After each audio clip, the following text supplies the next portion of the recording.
estamos con Fernán Altú, hemos estado revisando algunos de estos sorprendentes alegatos. Y bueno, empecemos por La Roca, que creo que ha sido la sorpresa del día.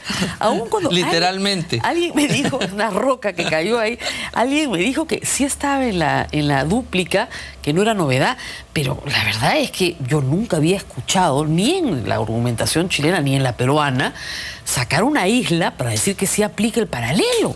Una isla que es un roquerío. A ver, digamos, y casi un rocón. Casi un rocón, o sea, eso no es una isla. A ver, número uno, si esta tesis de la isla fuese una tesis conocida, practicada, reconocida, no debía estar en la réplica, sino en la contramemoria.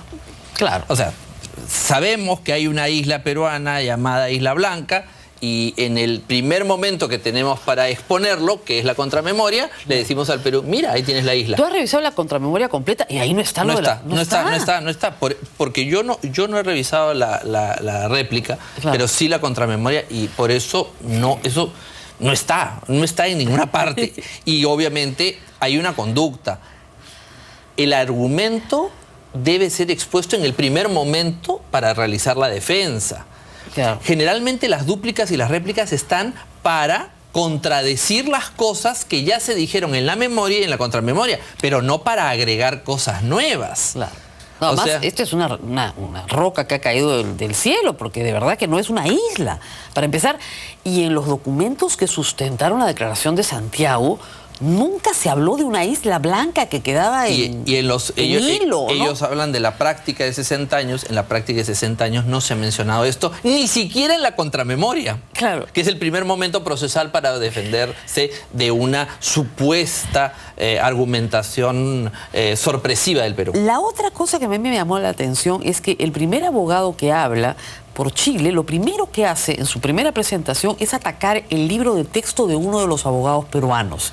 Que eso es lo que se llama descalificar al abogado. Y el argumento personal, ¿no? Claro. Eso, antes de comenzarse la exposición, en la mañana, que estuve en un programa, me preguntaron por dónde crees que vienen las cosas, y yo dije, aquí se va a hacer argumentos personales.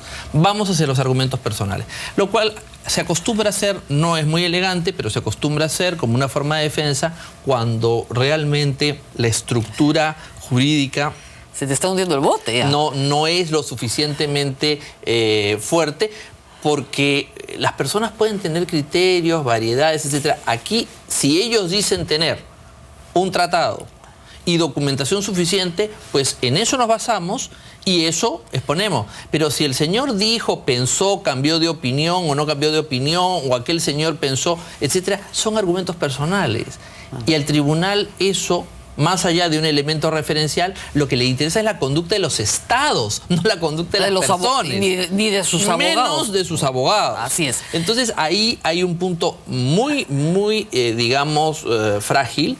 Y otra cosa muy importante que ocurrió en la mañana: primero, no abrió la exposición el jefe del equipo, sino lo abrió un profesor, Pierre-Marie Dupuy, que es un antiguo profesor de Derecho Internacional. Incluso yo me acuso de haber pensado que ya lo habían exhumado, porque pensé que ya era una persona tan mayor que había fallecido, un gran jurista francés, pero que comienza diciendo una cosa muy importante, pero al mismo tiempo mala para una exposición en este tipo de procesos formales. Discúlpenme porque he tenido que cambiar mi exposición. Entonces, estas exposiciones se presentan ya por escrito. Ahora, perdió muchísimo tiempo justificando que la Declaración de Santiago era un tratado, y el Perú dice que sí es un tratado, pero que no es un tratado de límites. Exactamente. Y toda su exposición estuvo basada en demostrar en que era un tratado porque había sido escrito en la ONU, porque había sido ratificado. Nadie lo ha discutido. Nadie ha discutido. Un contrato puede ser un contrato de compra-venta como un contrato de arrendamiento, de alquiler. Pero no son lo mismo. Si yo te alquilo mi casa no significa que te la estoy vendiendo, pero los dos son un contrato. El Perú jamás ha dicho que la Declaración de Santiago no es un contrato, o sea, un tratado, un contrato entre estados. Así es. Y el Pacta Sunt Servanda se respeta, pero no está diciendo que se haya delimitado una frontera marítima. El objeto de la Declaración de Santiago, como lo ha sostenido el Perú, era que 3 países de manera conjunta, frente al mundo, frente a las flotas pesqueras del resto del mundo, defendieran la soberanía y jurisdicción en un área de 200 millas que corría paralela a sus costas, en plural. A ver, el punto es, Los tres países habían hecho declaraciones unilaterales de derecho nacional. Así es. En el año 47, los tres países dijeron eso. Eso tenía que tener una forma de carácter internacional, es decir, un tratado. Claro. Entonces, los tres países se ponen de acuerdo y le dan cobertura a sus declaraciones nacionales para que tenga un reconocimiento internacional por tres estados y otros países que se fueron agregando. Hasta ahí llegó, es decir, darle traje internacional a las declaraciones nacionales. Y hay otro tema que a mí me parece importante, que es un tratado de límites no se hace entre tres. Es como casarte, te casas entre dos, por lo menos hasta donde sabemos hoy en la legislación. Te casas entre dos, pero no te casas entre tres. El punto es, eso es la delimitación, demarcación de la frontera, que generalmente son bilaterales, salvo que hubiera una frontera entre tres, que no hay en este caso. Claro, si fuera la frontera tripartita, claro, ¿no? Un punto en el cual tres países se encuentran, yo podía entenderlo. Claro. Pero en este caso no es tripartito. No. Entonces, ¿cómo va a ser un tratado de límites tripartito si no tenemos fronteras comunes? Entre los tres. Entre los tres. Exactamente. Por eso es una declaración que le da forma de norma internacional, de acuerdo internacional, a tres declaraciones nacionales. Eso es un tratado y el Perú no dice que es un tratado.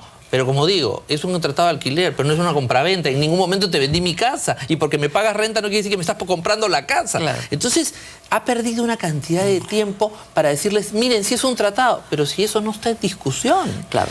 La exposición de Crawford fue bastante mejor. Bastante mejor. Bastante mejor, muy del mismo tono de Pellet, más o menos con su sarcasmo de cuando en cuando. Y sacó esta isla de la manga. Sí. Entonces, claro, todos nos quedamos así. Y esta isla... ¿Le dará importancia el tribunal a una isla que no aparece sino hasta el final? Es importantísima, el público tal vez no lo entienda, para aplicar la Declaración de Santiago, porque la Declaración de Santiago dice que cuando haya islas se aplica el paralelo. A ver, yo lo que digo es lo siguiente. En los dos puntos que considero que a mí me han mostrado la debilidad reconociendo que está muy bien hecho y son gente de primer nivel, pero la debilidad de la exposición hasta donde hemos escuchado, por lo menos yo hoy día.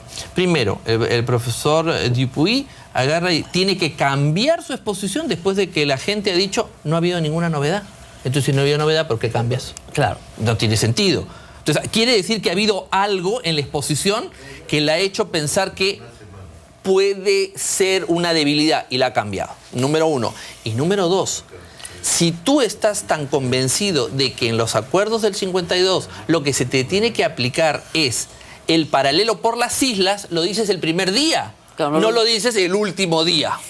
Entonces, es la fuerte... Entonces, cuando el presidente Piñera dice, y nadie entiende bien, hemos cometido errores, quiere decir que el cambio hay ahí. Y una cosa que el Perú no dice abiertamente, pero se sobreentiende en toda la exposición del Perú es, Chile cambia constantemente como un camaleón de posiciones. Entonces, primero tiene un punto concordia, después lo convierte en un hito concordia. Un día tenemos una línea, después tenemos otra. Un día decimos una cosa, mañana decimos otra. Y en la exposición también se disculpa un abogado por cambiar el alegato y el otro saca una isla que nadie tenía sino hasta el final. Entonces, la conducta procesal... Claro, no es coherente, no es consistente. No. Bueno, digamos, es consistente con lo que han ido cambiando según las circunstancias. Claro, o sea, hay una consistencia en lo que no deberían ser consistentes. Claro, ahora, lo que llama la atención también en esta exposición el día de hoy es la historia nuestra, porque nosotros también hemos cometido errores. Lo de 1968, el texto de las declaraciones de 1968, cuando se establecen los faros de alineamiento, sí es un texto en el cual efectivamente está uno de ellos firmado por Javier Pérez de Cuellar, se habla de demarcación o se habla de delimitación. Eso es un error. Sí, son situaciones bastante ambiguas. Hay que entender también que el Perú, como autocrítica, si bien no dejó expresamente sentado que había un tratado, no fue prolijo en utilizar el lenguaje porque el eje del Perú era la frontera norte. Claro. Vamos a ser sinceros, eso es una realidad. El Perú tenía hasta el año 97-98 un problema bastante serio con el Ecuador y no se fue estricto, o sea, no había un grupo de seguimiento, cambiaban los funcionarios y obviamente se ha permitido que hayan ambigüedades. Ahora, esas ambigüedades ya es práctica de la Corte decir que mientras no hay una declaración expresa de reconocimiento de una delimitación, esas ambigüedades no constituyen ningún derecho. Y lo ha dicho en varias sentencias. No son inferibles fronteras por ambigüedades. Por ejemplo, en el caso de Nicaragua con Honduras, que han habido acuerdos entre los países para permitir exploraciones de carácter petrolero en los espacios no delimitados, esos actos para la Corte no constituían un reconocimiento de soberanía. Y esa es una sentencia relativamente reciente, debe ser 2007, claro. 2005. Y, por ejemplo, el caso del petróleo es interesante. La ley de hidrocarburos de 1952 no reconoce el paralelo, al contrario, reconoce la proyección tal cual el Perú lo está pidiendo hoy. O sea, para petróleo no puede regir una norma distinta que para pesca, salvo que no tengas un límite marítimo. Claro, lo que dice la Corte, y lo ha dicho en varias oportunidades, es que todos esos actos provisionales no son un reconocimiento de un límite soberano entre los dos países. Entonces, claro, hay ambigüedades. Ahora, Chile no cita la jurisprudencia de la Corte para nada, ¿no? No, para nada. Para nada. No, porque lo que Chile va y le dice al tribunal es: ustedes, señores, interpreten y apliquen estos documentos.